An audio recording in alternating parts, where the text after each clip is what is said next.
American Planning Association and on my own.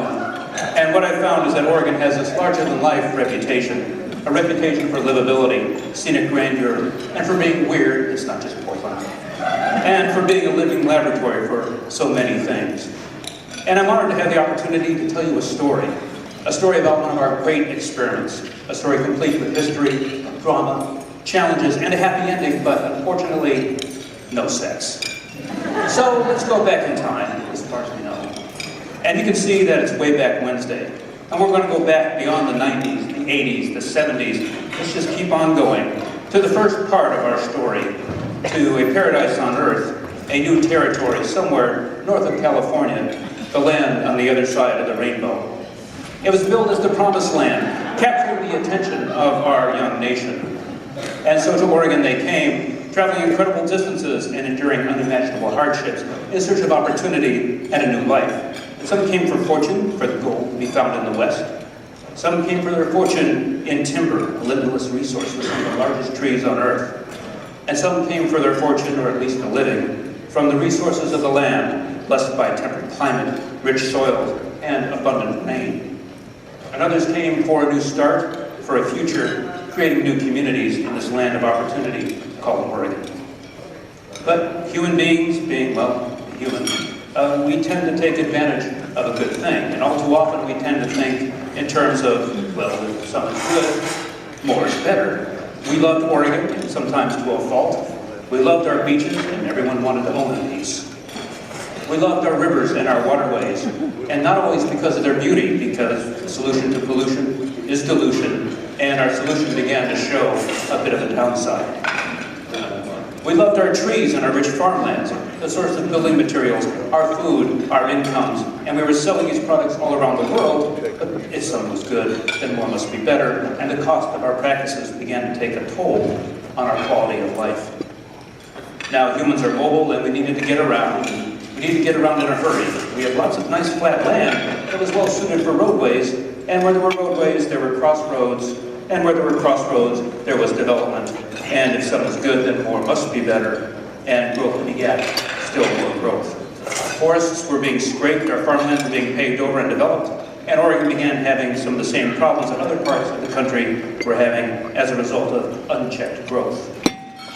But Oregon being Oregon, we had those who saw the implications of our manifest destiny early on. Our legislature gave cities and counties the authority to regulate land use so they could begin getting a handle on growth before it got too much of a handle on them. People began to be concerned about the cost of growth and the cost of Oregon's entrepreneurial ways. If some was good, then more was better. It was working for some folks, but it wasn't working for all folks. And people began to think about their future, holding a seminal conference in 1967 regarding Oregon's future in land use. Now, change was in the air, and not that hokey-changey thing we've become accustomed to, but real change. And to help get a handle on growth and to fight the increasing cost of farmland, the loss of farmland to urban sprawl, the legislature adopted Senate Bill 10, a major piece of land use legislation that requires cities and counties to develop plans and zoning addressing 10 broad goals. Senate Bill 10 was difficult to carry out for a number of reasons. It didn't have any real teeth. It was sort of like hoping for change, a great start, but we needed to figure out how to get change to the finish line. Well, change was everywhere in the late 60s and early 70s, and these were interesting times for music, for culture, and these were visionary times, from Kennedy's New Frontier and the promise of a man on the moon, to Johnson's Great Society and War on Poverty, civil rights legislation, and an increasing national awareness of our planet and its limits.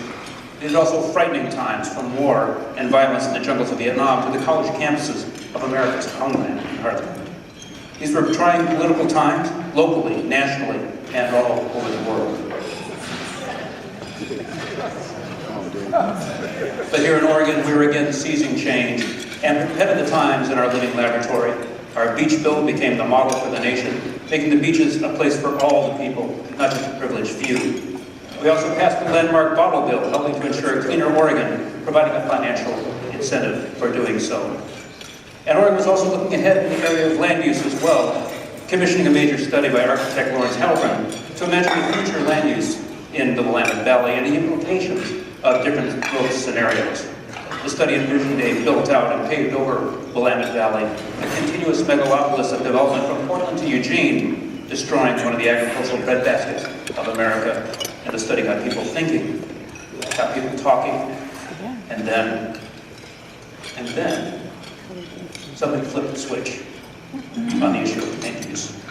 Enter once again Governor Tom McCall, a charismatic, moderate Republican. I think it sounds like an oxymoron these days, kind of like Jumbo Shrimp. But he wasn't afraid to speak his mind. Already well known for his passionate environmental ethic and for being an agent of change in championing tough issues like the beach bill and the bottle bill, Governor McCall seized the momentum generated by the Halpern Report and the increasing environmental ethos and activism of the times and delivered a momentous and fiery speech to the Oregon legislature in January of 1973. And he said, and I quote, "There's a shameless threat to our environment and to the whole quality of life, unfettered despoiling of the land. Sagebrush subdivisions, coastal condominium, and the ravenous rampage of suburbia in the Willamette Valley all threaten to mock Oregon's status as the environmental model for the nation. The interests of Oregon for today and the future must be protected from the grasping wastrels of the land. We must respect another truism, that unlimited and unregulated growth leads inexorably to a lowered quality of life." Well, while that helped rile up the troops, true change doesn't happen by itself. It requires some pretty heavy lifting. Now, a dead ringer for Arnold Schwarzenegger. Sorry, Greg. Oh, you won. Dairy farmer Hector McPherson was growing increasingly concerned about the threat of urban sprawl and the consumption of Oregon's farmland. A state senator from Lane County, Hector McPherson, and State Senator Ted Halleck championed a new piece of legislation for that stormy session of 1973, legislation aimed at slowing the pace of sprawl. But they couldn't do it alone, and with the help of Nancy Fadley and the always photogenic LB Day, they delivered the goods. Delivering in the face of adversity, like Moses, Senate Bill 100. And actually, this slide came from Ron Eber, who actually went to Mount Sinai, found Moses, and persuaded him to think correctly. Once again, Oregon was leading the nation with a mandatory statewide planning program aimed at curbing sprawl and protecting our state's livability in the face of rapid growth and the grasping wastrels of the land.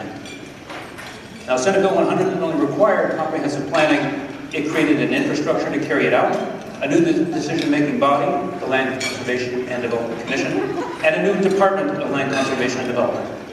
And going further than the earlier Senate Bill 10, Senate Bill 100 actually had teeth to help ensure compliance, and it required a widespread public process to help determine the goals to guide future planning. This was a huge deal, uncharted territory.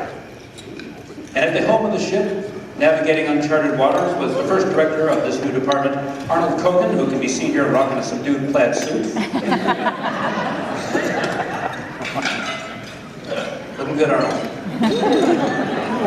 And in response to the requirements of Senate Bill 100, Mr. Kogan and the young Department of Land Conservation and Development launched a barnstorming tour of Oregon, getting the opinions of thousands of people on their values, what was important to them, and the direction this new program should take to protect the land.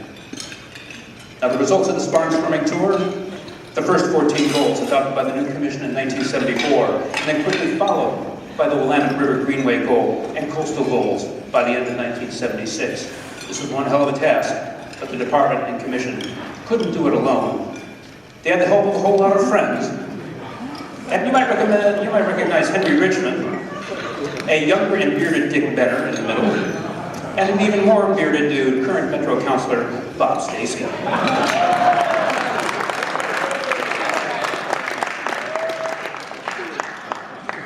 That was in the Willamette Week in 1975, I believe, next to the date ads. And of course, there were a few more friends, including Oregon's Ed Sullivan, the Oregon Farm Bureau, and many, many more. Again, this couldn't be done alone. It was definitely a group accomplishment. So you've got the goals, and now you're in the business of working with local governments on the long and bumpy road of developing comprehensive plans and demonstrating compliance with the goals.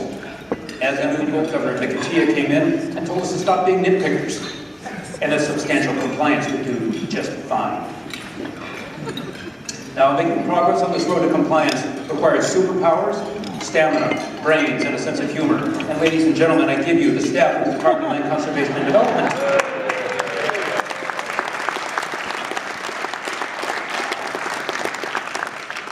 Many have come and gone. Some of the original pioneers are looking a little well seasoned, but these men and women did the truly heavy lifting on Oregon's great experiment. A few of you are here tonight. Would you please stand? Now let's give it up.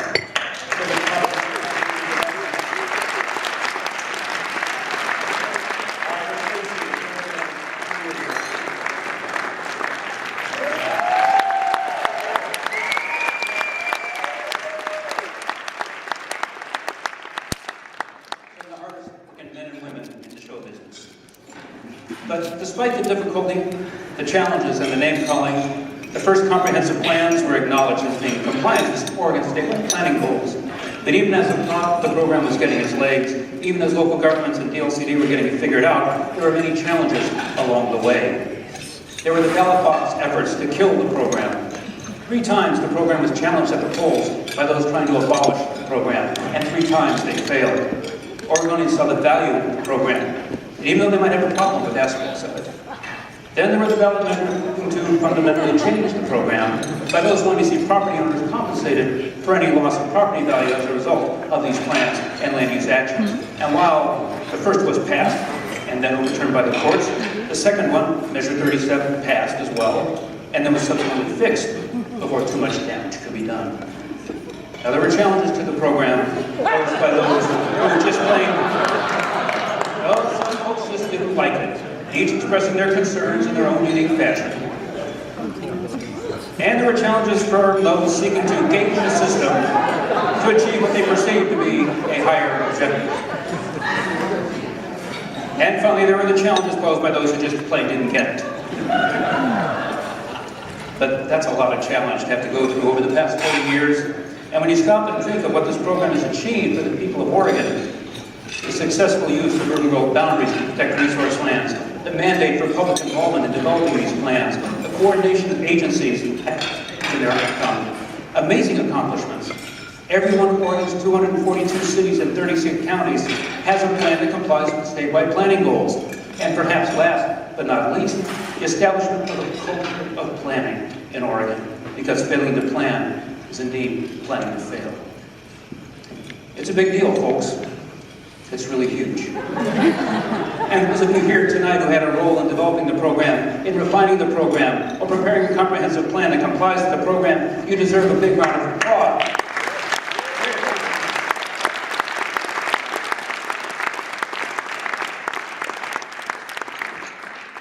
But after tonight, we'll go about our way. Before you know it, 10 more years will have passed, and others of us will be celebrating the 50th anniversary of the program.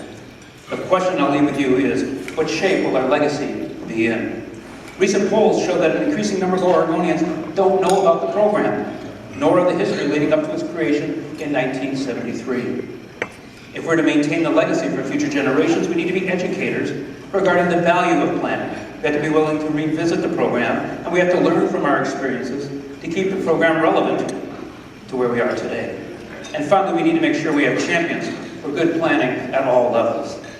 It's our responsibility for future generations. It's your responsibility, and I challenge all of you to make some time in your lives to help make sure this legacy stays alive and gets better with age. And thanks for your time, thanks for your efforts, and thanks for celebrating this long, strange trip along some time.